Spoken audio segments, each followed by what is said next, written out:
ahora sí es cuando entramos de lleno en la teorización política de Platón, ¿no?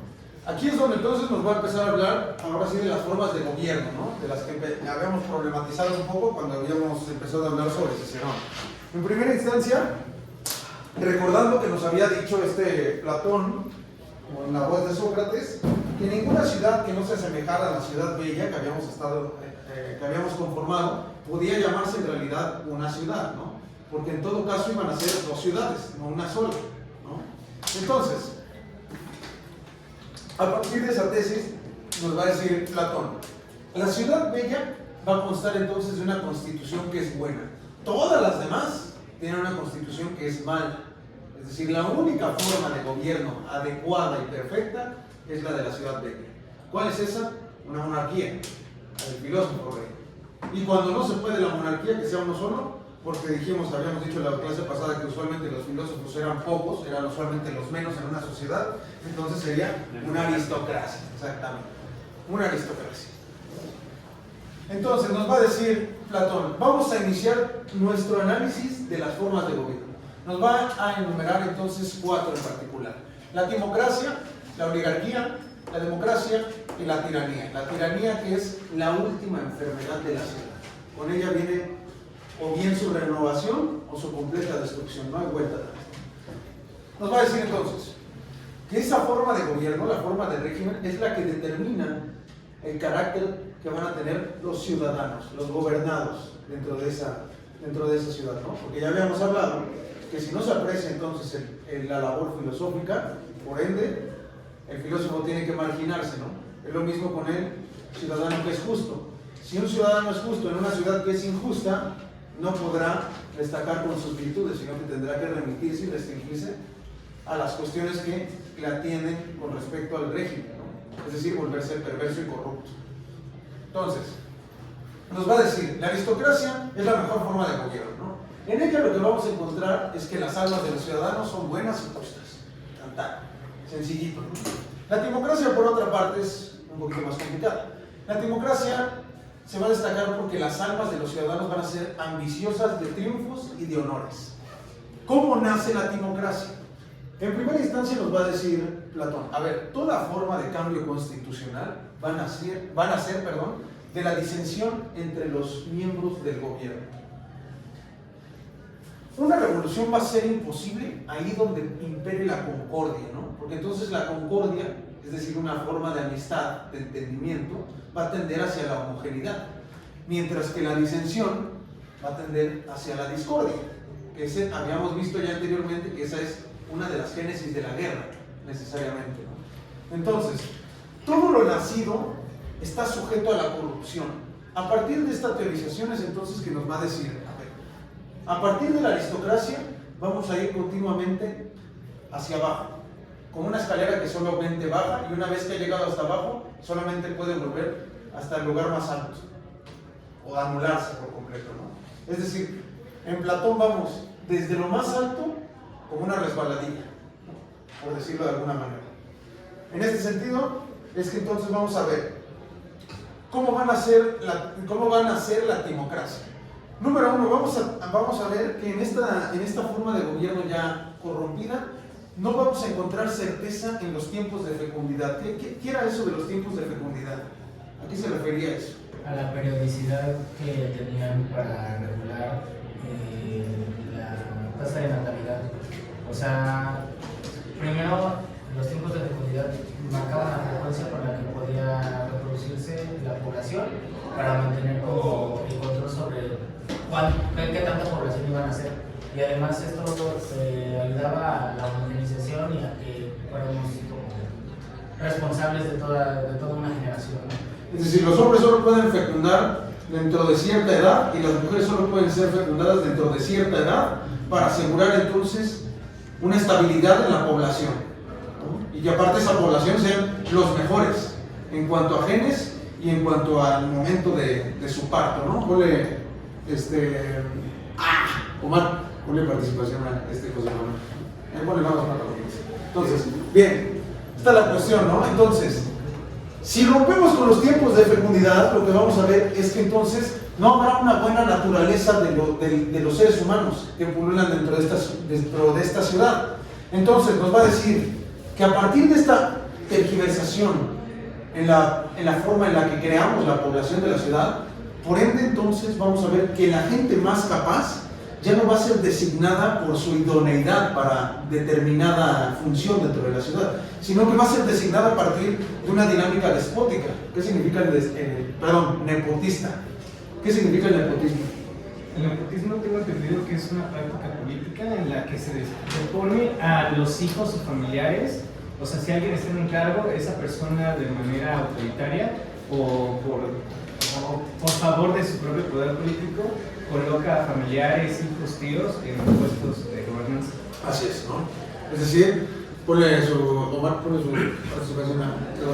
Entonces, es decir, tus familiares, si escogen lo que quiera hacer Claudia Sheinbaum ahorita, ¿no? O sea, marginar todas esas relaciones familiares que vuelven del ejercicio del poder un negocio familiar, que en realidad no sea una democracia, sino que sea algo que tiende más en parte a esto, ¿no? Una forma de democracia en la cual los escaños no son determinados a partir de las capacidades que tiene determinado funcionario público, sino de las relaciones interpersonales que guarda con otra persona, ¿no? Ahora sí, Emiliano, ¿qué podemos? Solo una pregunta. ¿Esto que estamos explicando es lo del discurso de las musas?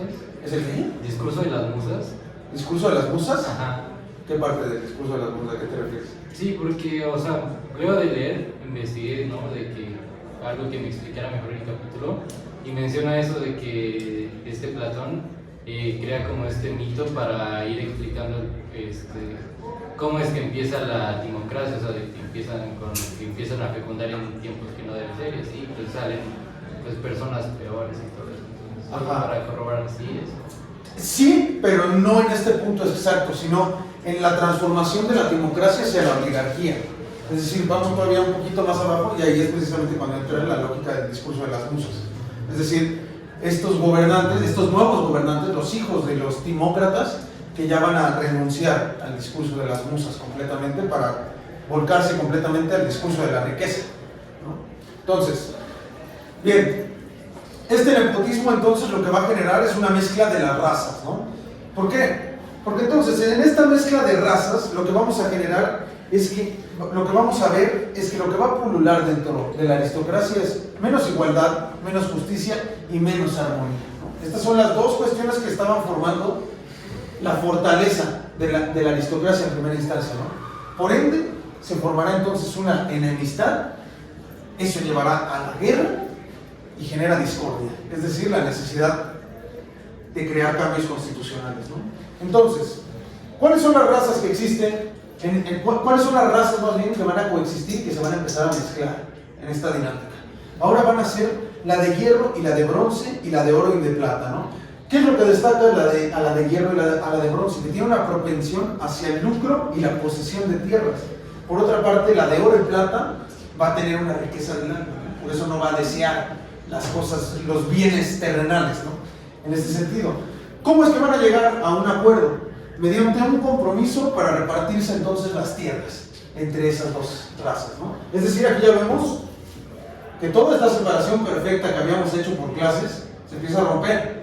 Y ahí es cuando entonces se empieza a establecer una individualización tanto de los sentimientos como de las funciones dentro del gobierno, ¿no? Porque ya entonces, cuando empieza a pulular la lógica de una familia, la lógica es que lo veo que anda levantando, pero bueno.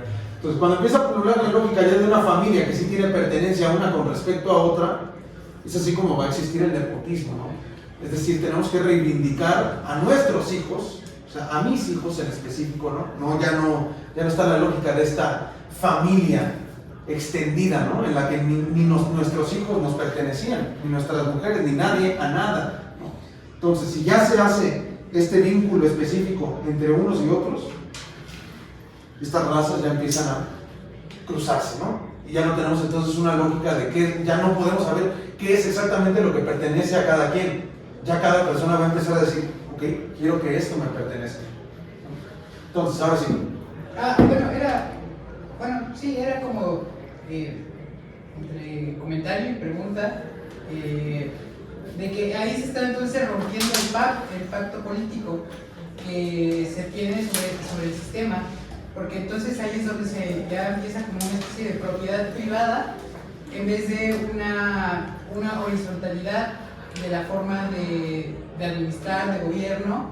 Entonces ahí podría ser ese quiebre, ¿no?, entre la guerra y la violencia, ¿no? Sí, pues sí, claro, ¿no? Porque ya te estás repartiendo la tierra que antes le pertenecía a todos, ¿no? Ese espacio público empiezas entonces a limitarlo específicamente para ciertas personas. Y ahí ya no podemos tener esta organización perfecta que teníamos. Ponle su participación a Joaquín, ¿no? Omar, por favor. Entonces, sí, bien. Bueno, es que justo ahorita que estamos hablando de mezcla de razas y de la repartición como de tierras, yo entendí que también un mal que puede llevar todo esto es que entonces habrá quienes se desatiendan de sus tareas, ¿no? Hablaba de que justamente entonces quién va a atender las tareas de la tierra y bueno, otras cosas que también van a empezar como a prestarle más atención, como atender a asuntos de la guerra. Entonces como que también se rompe esa armonía que buscaba. Claro, porque la lógica es que entonces vamos a privilegiar la gimnasia por encima de la educación. A ver, ¿cuáles eran las dos educaciones principales que tenía que recibir el ciudadano? La gimnasia y la música, ¿no? Entonces, si esto sucede y empezamos a beneficiar únicamente una sobre la otra, si dejamos de lado la música, que digamos es la formación del alma y la formación de la mente, y solamente dejamos la gimnasia, entonces lo que va a pulular es una falta de cultura. Y una vez que no tenemos cultura, entonces lo que va a generar es que precisamente vamos a privilegiar la guerra, ¿no? Y entonces vamos a tener una sociedad que prioriza la guerra sobre la paz, ¿no? Ya no va a haber nada que nos restrinja de la parte iracunda de nuestra alma, ¿no? Que habíamos dicho las tres partes que conformaban al alma: la parte irracional, la irracional y la ira, ¿no? Entonces, a partir de eso vamos a visualizar que los gobernantes entonces van a manifestar, como bien dice Laura, de hecho pon eso, la participación también a Laura, ¿no? Van a manifestar los gobernantes timócratas una aversión a la agricultura, a las artes manuales y al comercio, ¿no? Por ende, van a tener una aversión a la sabiduría. Ya quienes ocupen las magistraturas en esta ciudad bella ya no van a ser gente sabia, ni tampoco va a ser la más capaz. Van a ser aquellos que han sido designados por sus familiares, ¿no? Entonces, eso lo que empieza a gestar en el ciudadano que vive en una timocracia es un carácter unilateral y ardiente que tiende a privilegiar entonces la guerra por encima de la paz. Esta gente al mismo tiempo va a empezar a ser ávida de riqueza, ¿no? ¿Dónde van a guardar esa riqueza? En bodegas, para que no las vean la demás gente. Van a mantener toda esa riqueza oculta, como niños que temen al regaño de sus padres, ¿no? Que es como lo dice en el texto. Entonces, ese dinero aparte lo van a derrochar en vicios diversos, como la bebida, ¿no? Como lo decía el Javi, la bebida, en mujeres y en cualquier otra cosa. Pero ¿qué es lo que sucede con ese recurso? ¿A quién le pertenece ese recurso? ¿A quién le pertenece ese recurso? Si son los gobernantes, ¿quién? O sea, la riqueza que tiene el gobernante, eso es del pueblo, ¿no? Pues sí, se están derrochando lo ajeno, ¿no? ¿Cuál es su participación, Emiliano? Están derrochando lo ajeno. Están derrochando lo ajeno. Este dinero no les pertenece como tal y tienden a satisfacer sus placeres a partir del recurso que es público. Pues aquí podemos hablar de una degeneración de esta ciudad en una ciudad en donde se prioriza el placer, es lo que estábamos hablando. Claro, exactamente, ¿no? Sí, exactamente. Por eso es que empieza a ser corrupta, porque empezamos a ver una lógica de satisfacer placeres, ¿no? Eso era el mayor mal, habíamos visto. ¿Por qué se va a generar esto? Por el tipo de educación que recibieron. Es una educación que, como privilegió la gimnasia por encima de la música, se va a impartir por la fuerza y no por convicción, de que esa es la mejor forma de ser educados. Entonces, de esta situación, sobre la timocracia, ¿qué es lo que vamos a resumir? Su rasgo único es una ambición por la supremacía y el honor. ¿Qué vamos a desear entonces? El individuo va a ser un amante del poder. Y eso es extremadamente peligroso. Es extremadamente peligroso una persona que es amante del poder. ¿Qué dice Foucault? Años después, por ningún motivo vaya usted a enamorarse del poder. Porque una vez que lo tienes, ya no quieres soltarlo y te vuelves un peligro para los demás. Entonces, Dicho eso, el individuo va a empezar, porque aquí es donde empezamos a ver entonces los genes de la oligarquía. Ahora sí, ya es cuando nos empezamos a desviar del discurso de las musas, como nos dice Emiliano, ¿no? Vamos a ver entonces que empieza a pulular un mayor amor por las riquezas. Mientras más viejos se vuelven, más va olvidando toda la educación originaria en la que fue gestado, ¿no? Entonces, vamos a notar en particular que de dónde va a pretender surgir el mando del hombre democrático, de las acciones bélicas que lleve a cabo, ¿no? Es decir, la conquista va a ser su medio para afianzarse en el poder. ¿Este de quién es? ¿Has estudiado? No, ese no conozco. ¿De quién es? Ok. Bueno, lo voy a poner acá abajo, ¿vale? Que necesito centrar. Entonces, nos va a hablar entonces sobre la naturaleza avara de estas personas, ¿no? A ver, nos va a decir, Sócrates empieza a explicar la disputa interna del joven timocrático, quien experimenta una crisis identitaria por la mitad entre las enseñanzas que visualiza de su padre, es decir, la del aristócrata, y las enseñanzas que recibe en una ciudad perversamente gobernada, es decir, la timocrática, ¿no? Por eso está partido a la mitad. Hay una crisis identitaria entre si me asimilo a lo que me enseñó mi padre o me asimilo a lo que vivo en la calle, ¿no? En la ciudad. Entonces, nos va a decir, adopta el término medio, este hijo, ¿no? Adopta el término medio, entrega el gobierno de su ser a la parte colérica y ambiciosa y se convierte en un hombre altanero y pagado de honras. Y ahora sí, vamos a tener que entrar en la siguiente parte, que es la oligarquía. ¿Alguien ha escuchado antes ese término de la oligarquía? ¿De qué se trata la oligarquía? Es el gobierno de los ricos, o de una clase elitista que tiene gran poder económico, gran capital económico en su poder, y que en base a ellos se van dividiendo los puestos de gobernanza entre quién es más rico, o los más ricos son precisamente los que terminan gobernando. Exactamente, ¿no? Sí, en resumen es eso. En una oligarquía, ¿quién manda? Los ricos. Tan, ¿no? Los ricos que dejan entonces a los pobres fuera de la dinámica del poder. Por ende, en la oligarquía, cada quien va a empezar a acumular su propio oro. Como ya vimos en la democracia, ya empieza a pulular esta lógica individual, ¿no? Desde un inicio. En la oligarquía entonces ya va a ser sencillo que cada quien empiece a querer amasar su propia fortuna. Entonces, una vez que se establece eso, ya va a ser necesario empezar a torcer las leyes de esta ciudad, ¿no? ¿Para qué? Para que precisamente todos podamos acumular el oro. En este sentido, ya no vamos a obedecer a las leyes, ¿no? Las leyes de esta antigua constitución. Ya lo que se va a obedecer entonces es la necesidad de la riqueza, de acumular dinero. Entonces, ¿qué es lo que sucede? Lo que va a empezar a pulular entonces es la envidia. ¿Y qué habíamos dicho sobre la envidia? Es uno de los génesis de la guerra. ¿De qué? De la guerra. De la guerra, ¿no? Porque genera discordia. Y una envidia que se genera con respecto al pueblo y al gobernante, ¿no? ¿Por qué? ¿Qué habíamos visto en la timocracia? Empiezan a gastar dinero que no les pertenece. Y empiezan a tener una vida mucho más ávida en recursos y bienes que el pueblo. Y el pueblo dice, ¿por qué ellos sí tienen y yo no? Ahí es donde se genera la envidia. Ahí está la desigualdad económica. Entonces, una vez que se ha generado esa situación, lo que vamos a ver es que esta ciudadanía va a presentar un mayor aprecio por la riqueza que por la virtud, ¿no? Van a despreciar entonces la virtud. Los hombres aristocráticos entonces, aquí lo puse, ¿no? Es como un árbol que se va pudriendo, es como un árbol que va muriendo, un árbol perfecto y de buenos frutos que de repente empieza a perder sus hojas, ¿no? Se transforma. Estos hombres que eran amantes de la supremacía y del honor, ahora se vuelven en amantes del negocio y la riqueza. El rico va a pasar entonces a ser alabado, ¿no? Y la ciudadanía va a aplicar, a ver, ¿cómo lo ponemos esta vez? El rico va a pasar a ser alabado y a ocupar, por ende, los cargos públicos, ¿no? Es decir, es más o menos la lógica de Estados Unidos a día de hoy, ¿no? O sea, es decir, porque tienen dinero, son los más virtuosos. Esa es una de las formas más terribles de gobierno. Ya lo habíamos visto con Cicerón, ¿no? Esa cuestión de que nos decía, no hay forma de gobierno más miserable en la que se pretende que aquellos que son ricos, que tienen la mayor cantidad de bienes, sean vistos como los más virtuosos, ¿no? Esta es la misma lógica aquí. Los ricos empiezan a ocupar los cargos públicos. Y entonces la ciudadanía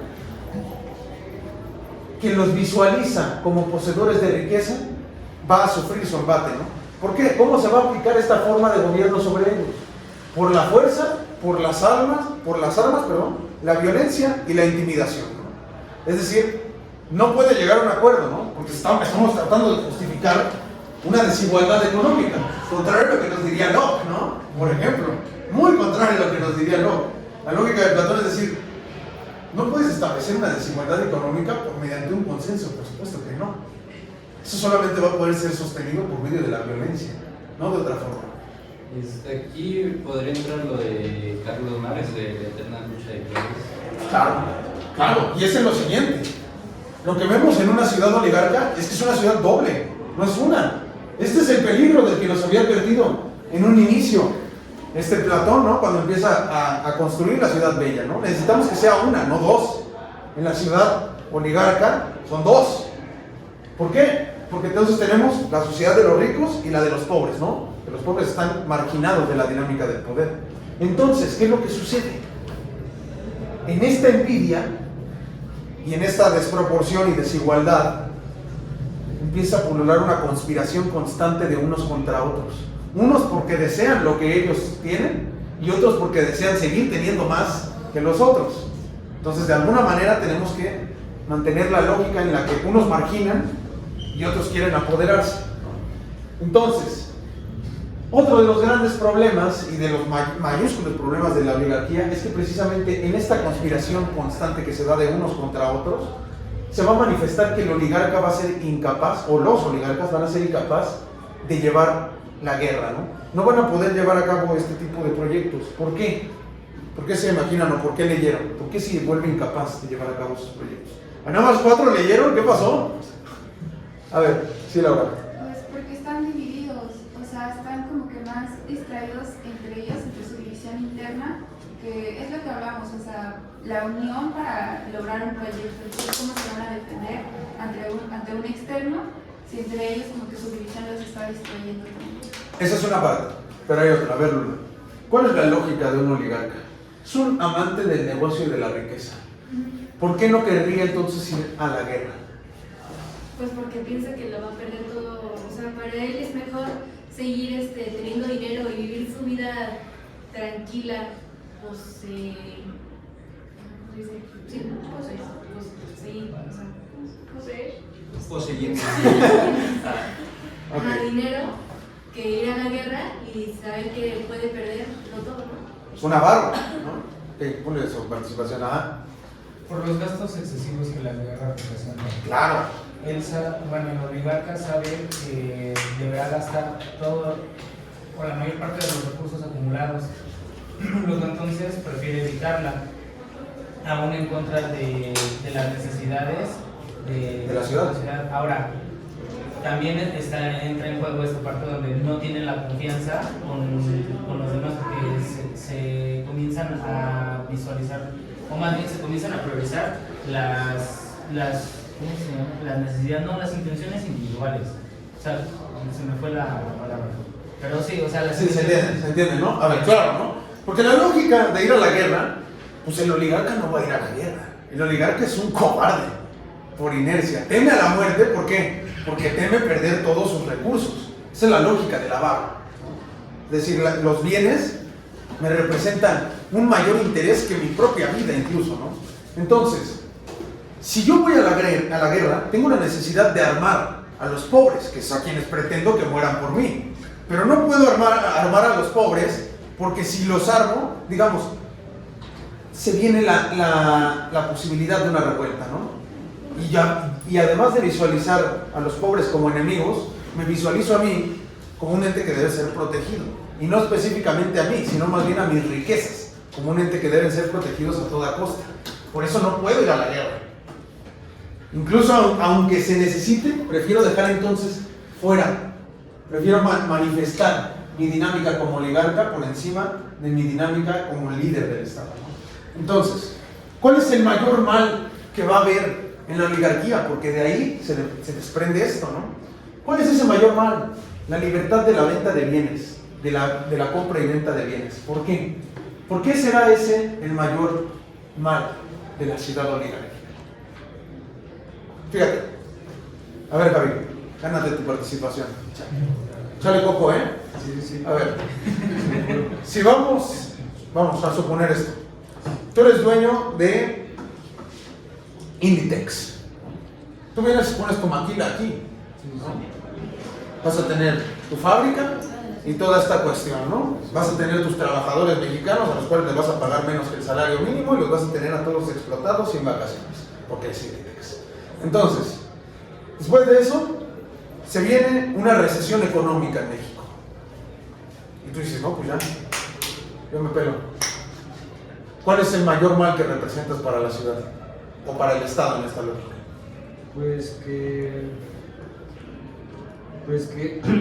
Pues antes, no sé, pues tal vez los trabajos. No. Ok, por eso dije échale coco. Vamos. Hay que. A ver, vas. ¿Cómo? ¿Otra vez qué? A ver, ya no. ¿Por qué el mayor mal que hay en una oligarquía es la libertad de la compra y venta de bienes? Suponte que eres hijo. Entonces ya tienes claro el ejemplo, ¿no? Sí. El día que viene una recesión económica, tú simplemente dices, bueno, pues muchas gracias por todo, yo ya me voy. ¿Cuál es el problema, el mayor problema con respecto a eso? Es que no hay como una producción, ¿no? O sea, ¿No hay una producción? ¿Cómo? A ver, dale, Luis. Porque no hay una regulación de lo que se compra y de lo que se vende. Eso es una de las cosas, pero va solamente a la mitad. Y es antes de eso. A ver, Luis. bueno, pues si yo tengo muchos trabajadores explotados, pues yo creo que es el dejarlos sin empleo. A ver, ya sé que ya le agarraste tú la onda. A ver. Lo que sucede es esto. Vamos a decir, toda transnacional que entra a este país, evidentemente se nutre de nosotros, ¿no? Es decir, toda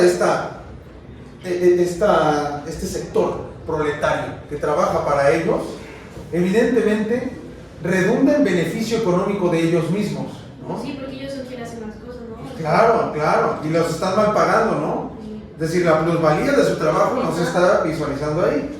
Pero a la hora de que hubiera una recesión económica son los primeros en correr.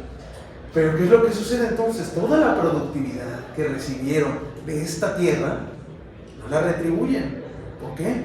Porque ellos no son parte de la comunidad política. Ellos solamente vienen a nutrirse aquí.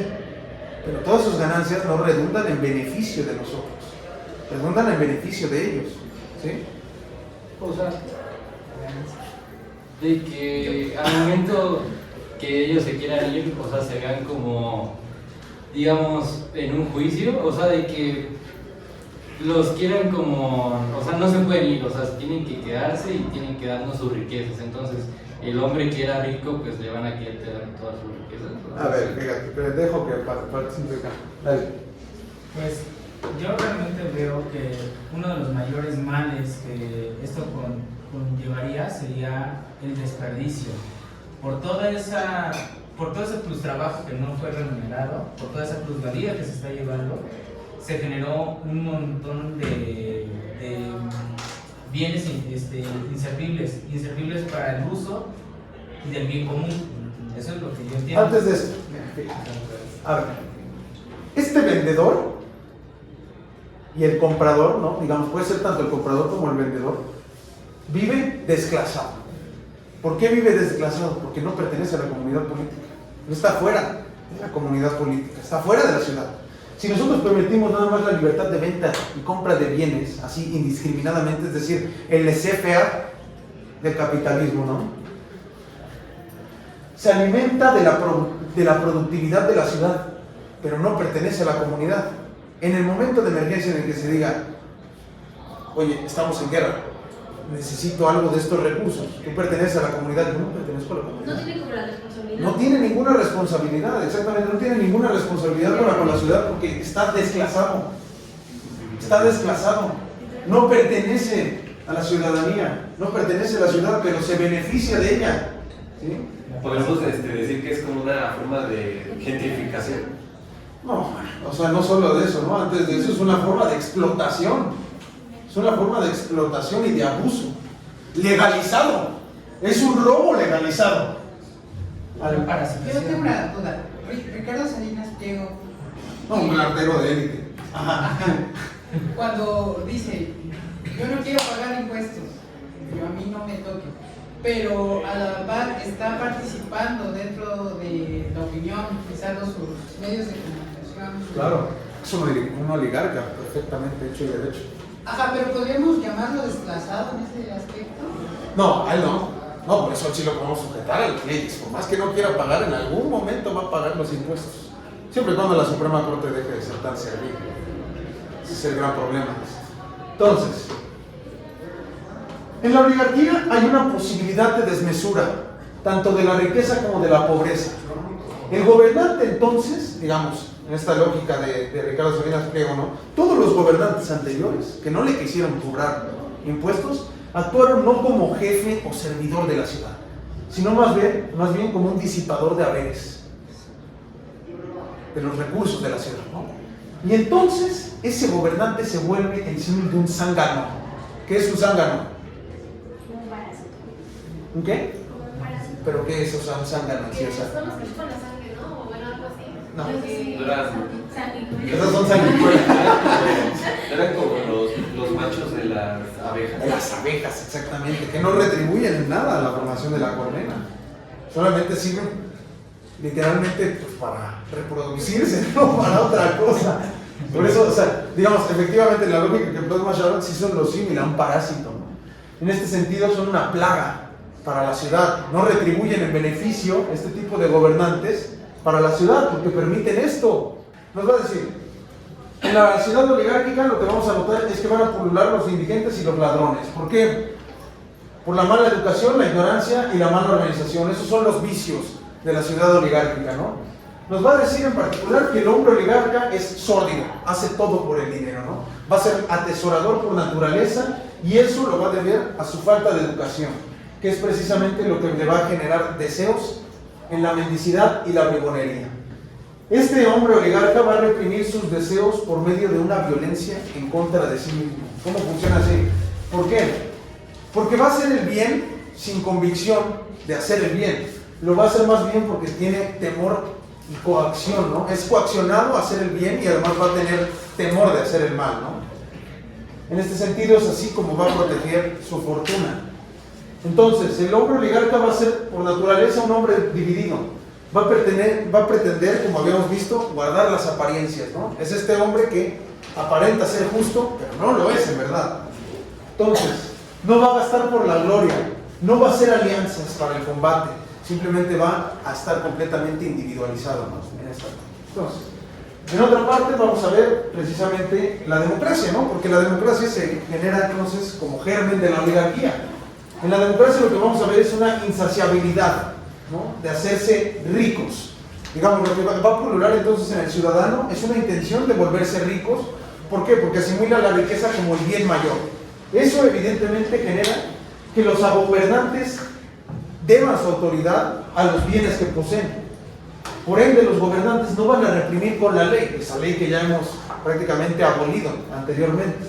Y van a permitir entonces a los jóvenes libertinos que desean comprar y prestar sus bienes, hacer lo que se les da la gana. No los van a limitar con respecto a sus propiedades y lo que pueden hacer, ¿no? Entonces, ahí es precisamente donde planteo la pregunta, esa la vemos la siguiente clase. Se trata entonces, en esta lógica, de una ciudadanía o de una clientela. ¿Por qué? Porque lo que va a pretender hacer este gobernante democrático, ¿no? ya sea en la lógica de la transformación de la oligarquía hacia la democracia, es comprar los bienes del ciudadano para incrementar su propia riqueza, ¿no? Es decir, va a impulsar a su propia ciudadanía hacia la pobreza para poder aprovecharse de ellos, ¿no? Entonces, en la democracia lo que vamos a ver es una licencia de libertinaje, ¿no?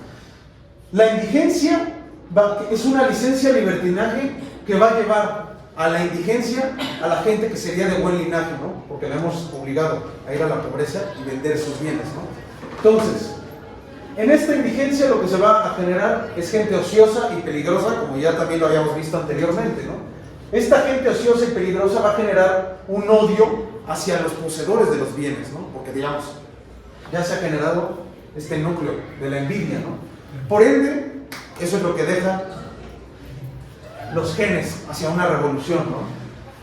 La revolución es una lucha intestina. Bueno, me recordó a Napoleón, que justo pues envidiaba como lo que tenían en el poder y justo por eso se armó la revolución y pues nace como el surgimiento de él, ¿no? Hacia la autoridad. Porque él también pues viene como de abajo, ¿no? Acomplejado también en cierta manera, ¿no? Napoleón, pero bien. Entonces, lo que va a destacar en la democracia es que los pobres van a matar o desterrar a los ricos, ¿no? Van a intentar imponerse por medio de la violencia, a esta desmesura en la riqueza por parte de unos, ¿no? Para apropiarse entonces de manera ilegítima y violenta de los bienes de los otros. Ahorita que dijiste lo de la guerra intestina, tiene que ver algo con lo de la enfermedad de golpe de estado, que era como golpe hacia la inteligencia. O, ¿Golpe hacia la qué? a la inteligencia o... ¿A la inteligencia? Ajá, o nada. Bueno, en cierto... Es que usualmente cuando se dice hay un golpe de Estado, lo que se hace es abolir una constitución como tal, ¿no? En este sentido, antes todavía de pretender esto, se quiere simplemente, o sea, lo que va a pulular es el placer en la democracia. Entonces, sí hay una lógica de golpe de Estado, porque digamos, necesariamente tenemos que hacer cambios constitucionales, ¿no? Es abolir la constitución oligárquica para imponer entonces una democrática, porque las dos se van a imponer por medio de la violencia y de las armas, ¿no? Entonces sí, eso sí, ponle su participación a Sharon, eso es muy interesante. Bien, entonces, una vez que han matado o desterrado a los ricos, van a compartir todas las magistraturas que restaban, ¿no? Y las van a repartir entonces por sorteo. El origen de la democracia va a estar en las armas y el miedo que se ha infundido sobre los ricos, ¿no? Entonces, en la democracia vamos a ver que pululan los hombres libres, ¿no? Cada quien hace lo que se le da la gana. ¿Por qué? Porque en la democracia no hay una obligación a emprender proyectos en común, no importa si es la guerra, no importa si es la discusión de las leyes dentro de la obra, o sea, cualquier cosa en común. No hay obligación de participar. ¿Por qué? Porque lo que pulula es la libertad, ¿no? Participa si quieres, si no, pues no pasa nada. Pero sigue siendo libertad, ya sería libertinaje. Es que ese es el problema al que va. Pero ya no voy a alcanzar a llegar a eso. Entonces la democracia podría ser, por así decirlo, un camino hacia el individualismo que se aleja de la colectividad que Claro. Pero ha iniciado desde la oligarquía. La oligarquía es precisamente lo que ya lleva a una degeneración por completo del quehacer individual. Entonces podríamos decir que al final de cuentas todo este proceso de transición entre una democracia y una oligarquía y cómo se va formando esta individualización de la sociedad podría incluso explicarse dentro de términos marxistas al surgimiento del capital, porque, o sea, según hasta donde yo tengo entendido, el capital era más como una relación social en donde se legitima la propiedad privada, los medios de producción y todo esto. Y precisamente ahorita que estoy viendo esto, me suena muy similar a cómo va surgiendo, o sea, cómo se va, pues sí, por medio de la oligarquía, imponiendo un modo de producción que después se va legitimando ideológicamente, ¿no? Claro, que es precisamente en plantear la riqueza como un bien y no como un mal, en primer lugar, ¿no? Eso es precisamente, claro que hay una legitimación ideológica, ¿no? Sobre esto, sí, hay muy preciso al respecto, ¿no? Entonces, ya nada más quiero acabar esto rápido y ya nos vamos, ¿no? Entonces, en la democracia vamos a ver particularmente que van a existir toda forma de constituciones.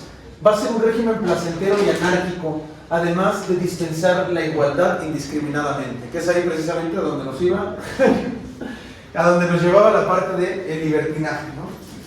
Precisamente. Entonces, nos habíamos quedado en la lectura particularmente en la página 399, habíamos hablado un poquito sobre la democracia, ¿no? O sea que en la democracia no hay posibilidad de proyectos en común, básicamente, ¿no?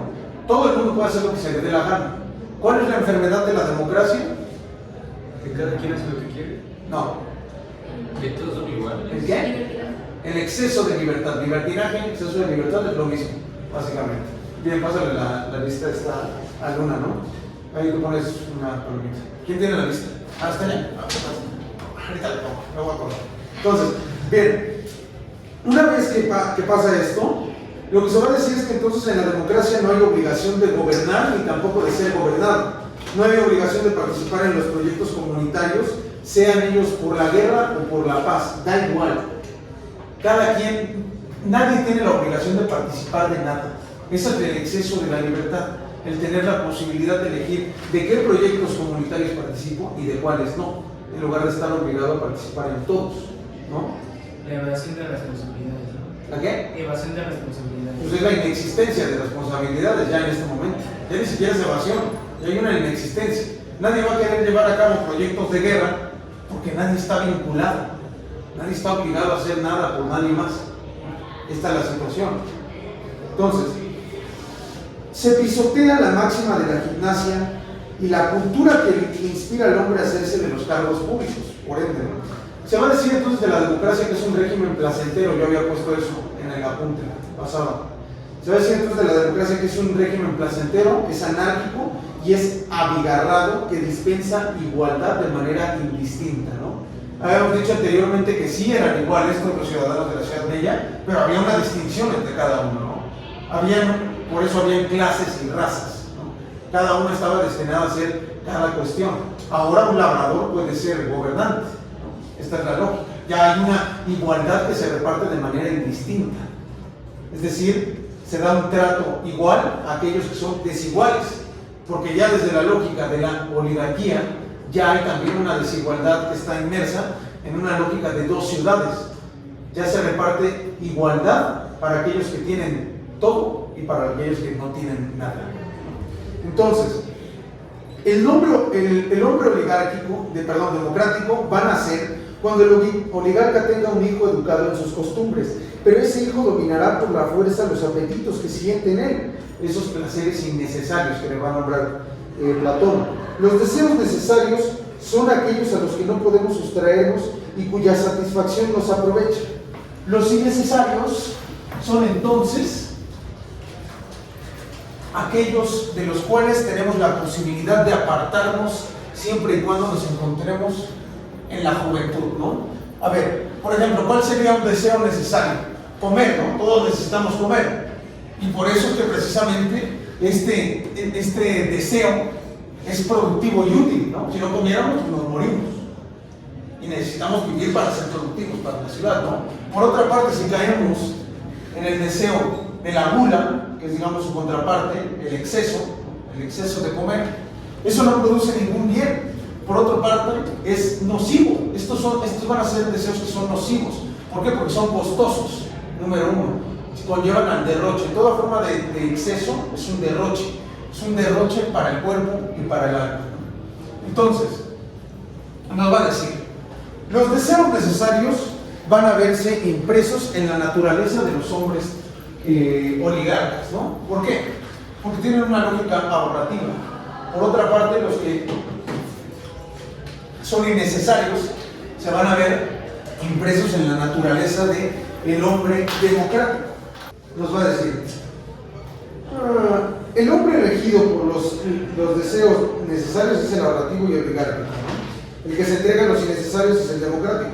El hombre democrático nace cuando un joven criado en la ignorancia y el lucro ya ha probado la miel de los zánganos, es decir, de esta riqueza que se obtiene por un trabajo ajeno, para que se entienda de manera más sencilla. Ahí se da el cambio de gobierno. ¿Por qué? Porque recibe de fuera el auxilio a una de las dos especies en su interior. Si viene un externo a auxiliar el elemento oligárquico, habrá una revolución y contrarrevolución en su interior. Puede que retire antes el elemento democrático antes que el oligárquico. Así se expulsan algunas posiciones y puede ordenarse nuevamente. También sucede que otros deseos de la misma familia se aniden subrepticiamente, es decir, por debajo, ¿no?, de lo que alcanza a notarse, y proliferen la pobreza de la educación paterna. Entonces se le arrastrará a antiguas compañías y de su comercio nace una numerosa descendencia. Al final, entonces, se apoderan del alma juvenil estos deseos, pues se dan cuenta que está vacía de conocimientos, ¿no? Es decir, todos estos deseos lucrativos se alimentan de gente que no tiene cultura, de gente que no ha construido dentro de sí una noción del autogobierno, ¿no?, de la templanza, precisamente para mantener estos deseos irracionales e innecesarios a raya, ¿no? Entonces, a partir de eso, nos va a decir, al reunirse de nuevo con los lotófagos, es decir, los democráticos, aquellos que reparten las magistraturas por sorteo, o sea, la lógica, ¿no? La lotocracia, ¿no? Entonces, estos no permiten la entrada de ningún socorro. Se echa fuera el pudor al calificarlo de simpleza, la moderación como si fuera tacañería, expulsa la templanza y todo con ayuda de deseos superfluos, ¿no? Entonces, vacía el alma de virtudes, se instalarán los vicios de la indisciplina, la desmesura y el desenfreno. Se les tomará por virtudes y se les llenará de halagos.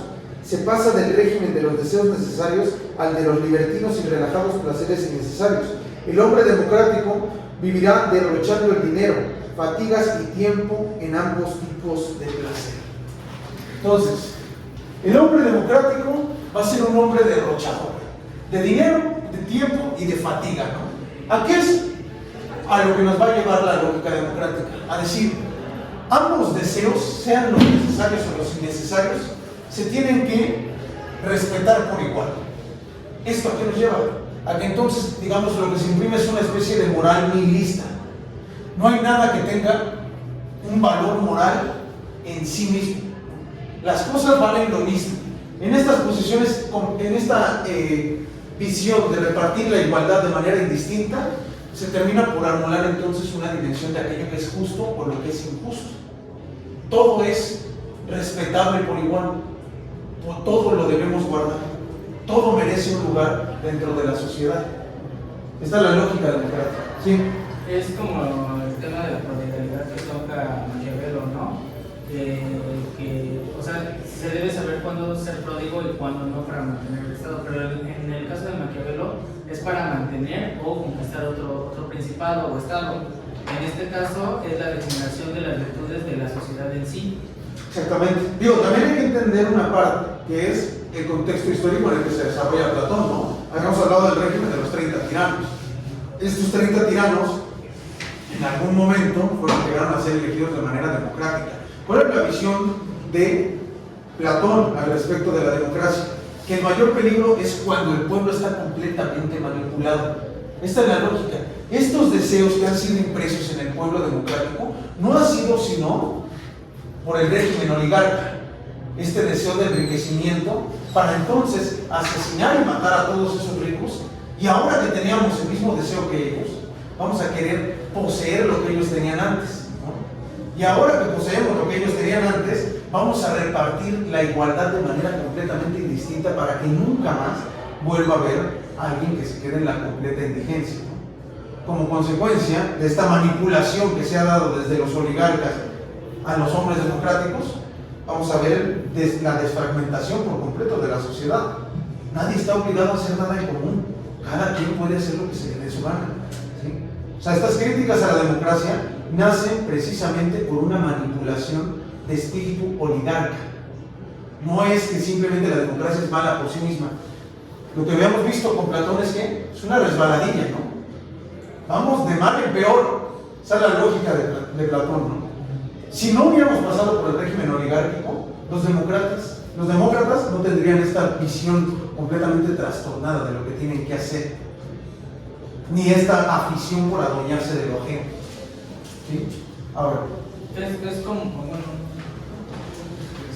el problema que se vive actualmente, ¿no? Donde todo el problema de una persona es el problema, el tema de una persona es el tema.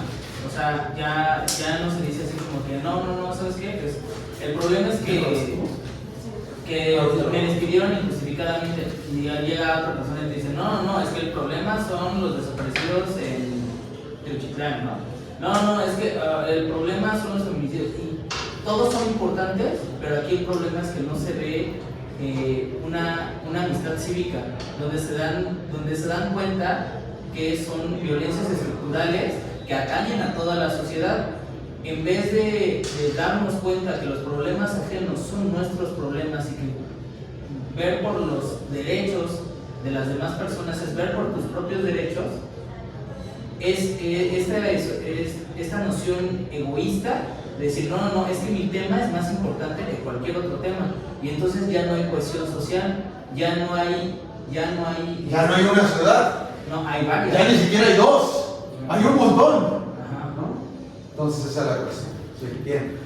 Muy bien, igual ligado a eso, precisamente sobre que este fenómeno de la democracia que se basa en el libertinaje que fundamenta la expresión de la individualidad, dejando de lado esa parte de lo colectivo, ¿no? Y que se puede mostrar perfectamente en la sociedad actual. Y yo le iba a presentar el caso, por ejemplo, con el tema de que alguna vez leí que en Japón, por ejemplo, muchos de sus residentes ya no se ven como parte de la sociedad, o sea, ya ven por un lado más individual, ¿no? En caso de que, por ejemplo, suceda algo que atañe a la sociedad en sí mismo, como una crisis o una guerra, por ejemplo, muchos de ellos no estarían dispuestos a ir por ejemplo, a formar parte, por ejemplo, del ejército o de las brigadas de socorristas. Entonces, me parece como muy curioso. Claro, ¿no? Justamente se pierde este estado de colectividad que estamos viendo que es importante. Que es algo gravísimo que le pasa a los estados asiáticos en particular, ¿no? Corea también está gravísima en ese tema. Y que son ese tipo de situaciones en las cuales la hiperindividualización se vuelve extremadamente, ¿cómo se dice? Tanto placentera, porque al mismo tiempo es placentera y peligrosa para la ciudad, ¿no? O para el Estado. Porque entonces, al final de cuentas, eso repercute también en la dinámica de reproducción. O sea, ¿cuál es la tasa de natalidad de Japón? Está muy cerca del cero. Y la de Surcorea, o sea, ya le están pagando a la gente para que tengan sexo. Así está de emergente la situación, ¿no? Por favor, ten hijos, no siga la ruina, ¿no? O sea, que esa es, digamos, la tendencia global en este momento, ¿no? Es el triunfo del individuo sobre la sociedad. El de Locke, ahí está, en particular. Y ya llegaremos a la clase de Locke. Pero bien, exactamente, todo esto va muy bien. Entonces, ¿qué es lo que vemos entonces para la tiranía? En la tiranía, este deseo de libertad es precisamente el que va a conducir a la disolución de la propia democracia en sí misma. Va a decir este deseo de libertad. Solo en la democracia puede habitar dignamente un hombre, ¿no?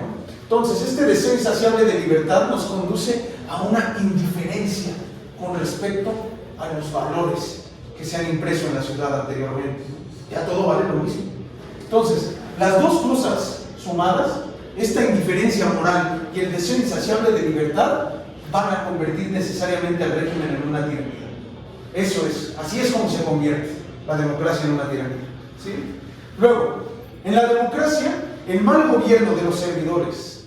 Entonces, en la democracia, el mal gobierno de los servidores públicos, junto con el deseo insaciable de libertad, también va a precisamente acarrear una idea de castigo a los gobernantes cuando no se sujetan a los deseos de la población. Y ahí es entonces cuando se va a estos gobernantes que intenten dominar al pueblo y restringirlo ya en este exceso de libertad, ahora van a ser etiquetados de villanos y oligarcas. ¿Qué pasa con los que se someten al mandato del gobierno? Se les va a dar trato de esclavos. Y una vez que tienen este trato de esclavos, es precisamente que los mismos sabios van a tener que verse sometidos nuevamente a la masa. La idea entonces ya de los sabios que gobiernan es completamente imposible, es ajena a toda esta lógica. Entonces, en esta democracia va a haber una necesidad de similitud con los gobernantes, ¿no? Con los gobernados, perdón. Entonces, este espíritu, la idea de Platón es que nos va a decir, todo este espíritu de libertinaje se va a llegar a imprimir incluso dentro de las familias y las bestias, ¿no? Va a decir entonces que ya ni siquiera las mascotas van a obedecer a sus amos dentro de las casas. Cada quien hace lo que se le da la gana. Entonces, esta rebeldía ante la autoridad va a generar irritación en la ciudadanía ante los intentos de dominación por parte de los gobernantes. Eso necesariamente acarrea el abandono de las leyes. Y una vez que se ha abandonado a la ley como gobierno, es que entonces vamos a tener la ausencia de un señorío por completo, ¿no? Y es el señorío no de un gobernante, sino el señorío de la ley. Esa es la cosa importante. Entonces, nos va a decir, ¿cuál es la enfermedad de la democracia entonces? Hay una enfermedad que inficiona lo mismo a la oligarquía y a la democracia, pero solo esclaviza a la última. Esto es la raza de hombres holgazanes y derrochadores. Una guía y la otra sigue. Estas dos clases producen en cualquier comunidad política lo semejante a la flema y la bilis. El legislador debe prevenir estas dolencias. La ciudad democrática, entonces, vamos a decir que posee tres tipos de hombres, ¿no? A ver, vamos a decir que existen los ricos, los zánganos y el pueblo, ¿no? Este clímax de licencia total lo que va a generar es que aquellos que antaño fueron los oligarcas no van a recibir entonces ahora honras, ¿no? Por ende van a carecer de poder dentro del magisterio. Los ricos, por otra parte, en la democracia que eran ordenados a su propia ganancia, van entonces a vivir alejados por completo de esta ciudad. O huyen o los matan, vale, no hay vuelta de hoja. Los zánganos se van a ver repletos en el dinero y la comodidad. Por otra parte, el pueblo va a permanecer inmóvil. Y esta es cosa curiosa, porque entonces, al mismo tiempo que trabajan, poseen poco. ¿Por qué? Todo lo están acumulando aquí. Entonces, a pesar de poseer poco y ser los que trabajan en general, van a ser la clase más numerosa dentro de esta ciudad. Va a ser el soberano de la democracia, ¿no? Pero este soberano va a tener una particularidad, es que no se reúne si no hay miel de por medio. ¿A qué se querrá referir con eso? ¿Cómo? Si no le conviene. Si no le conviene, ¿esa es la miel? Dinero. ¿Y qué tiene ese dinero en una democracia? ¿Cuál es la condición para esto? Mira, fíjate. Los ricos expropiados tienen que diferenciarse mediante la palabra en la asamblea o por cualquier otro método. Cuando ven que el pueblo, por ignorancia o engañado por los calumniadores, trata de dañarlos, entonces se tornan en auténticos oligarcas. Aquí es precisamente donde sigue lo siguiente, ¿no? Entonces, la lógica es que este soberano democrático que es el pueblo, solamente se va a reunir cuando haya una paga de por medio. Ahora sí, cuando haya una paga de por medio. Pero ahí es, una vez más, insisto, la misma lógica que la tendencia oligárquica ya les imprimió de antaño. Ya tienen, digamos, el arte del mercenario, como anteriormente lo habíamos dicho hace como 4 clases. Entonces, ¿qué va a hacer este pueblo? Va a tener entonces la costumbre de elegir a un protector, ¿no? De ese protector es exactamente de donde va a nacer el tirano. El tirano aquí viene a ser el símil de lo que es un tallo podrido. ¿Por qué?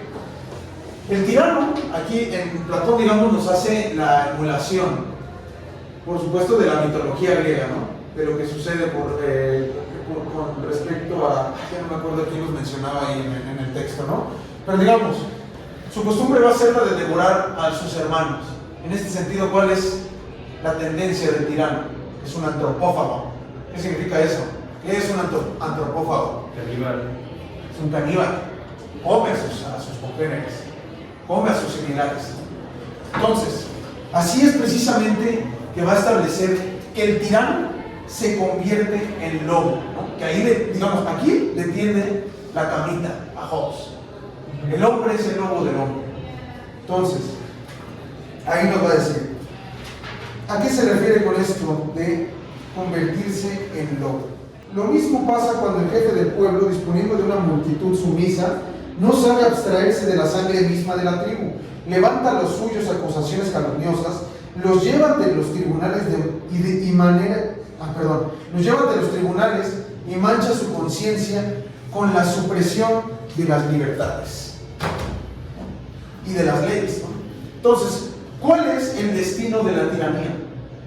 Morir en manos de sus enemigos o ejercer la tiranía, ¿no? Es decir, este protector que pretende convertirse en tirano solamente tiene 2 opciones: o ejerce la tiranía o lo mata, no hay de otra, y va a morir a manos de sus enemigos. ¿Quiénes son sus enemigos? Los ricos. ¿Quién? Los ricos. ¿Nada más los ricos? ¿El pueblo? Todos. El tirano no tiene amigos, tiene esclavos, trabajadores, pero no tiene amigos. Entonces, el camino de la tiranía es únicamente un camino de muerte o de destierro. El tirano va a solicitar a el pueblo, o sea, porque digamos, la lógica es que es un protector, ¿no? Va a solicitar al pueblo, número 1, una guardia personal, ¿no? Los ricos, al ver esta cuestión, van a huir o los van a matar. No tienen otra opción. Entonces, es precisamente a través de esta acción del asesinato recurrente que la conversión del protector en tirano se va a fraguar. ¿Qué es otra cosa que va a caracterizar al tirano? Va a prometer cosas en privado, pero en público va a repartir tierras, va a remitir deudas y va a aparentar ser manso. Esa es la lógica del tirano. Aparenta, es el hombre de las apariencias. Y ahí está su naturaleza de traidor. Es traidor al pueblo, que lo ha convertido en su protector, es traidor a los ricos, con quienes hace tratos en privados, y es traidor a sí mismo, porque no es capaz de controlar sus propios deseos por el asesinato. Luego, va a ser un apasionado de la guerra, ¿no? ¿Para qué? Para generar una necesidad en el pueblo de un caudillo. ¿Cuál es la lógica? Si ustedes no pueden defender, o sea, voy a intentar crear todas las guerras que me sean posibles para que ustedes necesiten a ese protector, para que ustedes me sigan encumbrando en este lugar de absoluto poder y así apoderarme de todo lo que tienen ustedes, ¿no? Esta lógica de la guerra constante va a conllevar a un pago excesivo de impuestos, ¿no? Y ese pago excesivo de impuestos va a conducir precisamente a que el pueblo va a ser empobrecido y entonces va a ser incapaz de conspirar en su contra, ¿no? Es decir, constantemente el tirano va a querer debilitar al pueblo que lo ha encumbrado para que nadie se levante en su contra. Iba a mencionar que me recuerda mucho a la revolución, no sé, o sea, con el tolinismo, etc. ¿En qué parte y a qué personaje en específico? Pues a todos, Emiliano Zapata, Francisco Villa. ¿A todos en particular? Bueno, a esos dos en especial. A esos dos en específico, dices tú. Ok, bueno, no tengo tiempo para detenerme ahí. Ahorita sí tengo que acabar esto, porque todavía nos falta una hora y nos falta todavía otra lectura. Entonces, ¿qué es lo que va a caracterizar en particular al tirano? No acepta críticas, ¿no? Es un hombre que vive en soledad. No puede rodearse de sabios, porque nadie puede contravenir a su deseo. Solamente él manda y nadie más. Entonces, al vivir en soledad, va a tratar de eliminar a toda la gente de provecho. Va a asesinarla o a desterrarla. Tanto amigos como enemigos. No va a distinguir en esa cuestión. No distingue entre unos y otros, ¿no? Entonces, es precisamente cuando se vuelve un enemigo de todos. ¿Sí? Entonces podemos ahí... No, dale. A ti te dio. Ok. Entonces ahí podemos decir que era como nosotros estábamos viendo al principio de la clase, ¿no? De que el mal absoluto al final termina acabando consigo mismo. En este caso, el tirano, al no tener amigos y al siempre querer todo para sí mismo, se ultra individualiza al punto en el que se convierte en enemigo de todos y se autodestruye a sí mismo. Efectivamente. Es autodestructivo. La tiranía es autodestructiva, ¿no? Entonces, el tirano tiene necesidad de agitación bélica, digamos como Netanyahu, ¿no? En ese sentido. O sea, no vive sin la guerra, no es capaz de sostener su estado si no es mediante la guerra. La gente cercana a él, que le habla con franqueza y critica sus acciones, se ven suprimidos por el tirano hasta no dejar persona de provecho, ni amigos ni enemigos. Debe discernir quién es valeroso, magnánimo, inteligente, rico, y tendrá que ser enemigo de todos y tenderles trampas hasta dejar limpia la ciudad. El tirano, esta es la parte importante, el tirano es un hombre preso, al que se le impone la convivencia con gente que en su mayor parte resultan despreciables y que lo odian a morir. Mientras más odioso se vuelva para los ciudadanos, mayor será su necesidad de una guardia armada, mayor y adicta. Fuertísimo por eso. A ver, ya bien que no tiene amigos este hombre, vive en completa soledad. ¿De quién se rodea? ¿Quién va a poder rodear a un personaje tal? Los mercenarios y aduladores que lo van a rodear. ¿Por qué? Por interés, ¿no? Dinero. Y luego, la otra situación es que va a liberar esclavos. Va a liberar esclavos para volver los hombres libres y así conformar su guardia personal. Porque ahora que... ¿Cómo? Como siendo su salvador, ¿no? Exactamente. Para que crean en él y le den toda su vida. Exactamente, ¿no? Es en cierto sentido lo que hicieron para la formación de los Zetas, en alguna medida. Le pones una palomita a Liz. Entonces, ¿qué es lo que va a caracterizar a esto en particular? Aquí es donde vamos a ver precisamente el enlace de la liberación de esclavos con la lógica del ejército, ¿no? Este ejército, ¿cómo lo va a sostener? A través de los tesoros de la ciudad, ¿no? Pero una vez, como es un hombre derrochador, una vez que haya derrochado todo el tesoro de la ciudad, ¿A dónde irá a sacar dinero? Yo creo que tiene dos opciones. No, bueno, no sé. A ver, dale, Miguel. Pues para ir a la guerra. No, ya no puede ir a la guerra, pues está empobrecido. Tiene justo dos opciones. Le tiene que seguir sacando del pueblo con más impuestos absurdos o haciéndolos cada vez más grandes, o la otra que iba a proponer era justo eso, pues, establecer un estado de guerra para sacar recursos de otro estado. No, la lógica de Platón lo que nos dice es, nos va a sacar de los bienes paternos. Número uno, va a empezar a gastar de su propio bolso, pero antes de eso, va a darse cuenta que su padre y su madre son una fuente de ingresos. Y es ahí entonces en que se va a volver en una guerra contra sus propios padres, ¿no? Entonces, se va a alimentar de sus propios padres, ¿no? Una vez que el pueblo vea esto, lo van a visualizar como alguien débil. Y ahí es donde todos van a empezar a cuestionarse. ¿Por qué le estamos permitiendo a alguien que es más débil que nosotros, ya que nosotros no nos alimentamos de nuestros propios padres, gobernarnos, ¿no? Sí, bueno, pero ya en ese momento cuando el pueblo se dé cuenta de eso, pues yo creo que ya va a ser un poco tarde, ¿no? O sea, ya es un poco tarde, pero ya la situación de la inminencia de una revuelta ya es inamovible. Ya los has desprotegido de todo. Has construido un estado por completo alrededor de una sola persona. Ya no hay vuelta de hoja. De una u otra forma, los más superan a algunos. Entonces, ¿qué es lo que va a hacer en particular este tirano con su padre? Lo va a violentar mientras él esté desarmado. Esa es su naturaleza parricida. Es por eso que dice Platón ahí al final del texto. El tirano es un parricida. Atenta contra la vida de su propio padre, de su propio padre, y mantiene esclava a su madre, es decir, a su patria, ¿no? Y es así entonces como va a llegar a la conclusión de todo esto que nos tocó leer. ¿Qué es la tiranía? El despotismo de los esclavos. Y entonces es precisamente cuando se va a contraponer el despotismo de los esclavos a vivir bajo la servidumbre de hombres libres. Esto, a la conclusión que nos lleva, es que la más cruel esclavitud en la que nos podemos ver inmersos es precisamente a la servidumbre a esclavos, porque un tirano es un esclavo que libera a sus civiles, y nosotros nos vemos obligados a servirle a él. Esa es la forma más cruel de esclavitud. ¿Sí quedó clarísimo?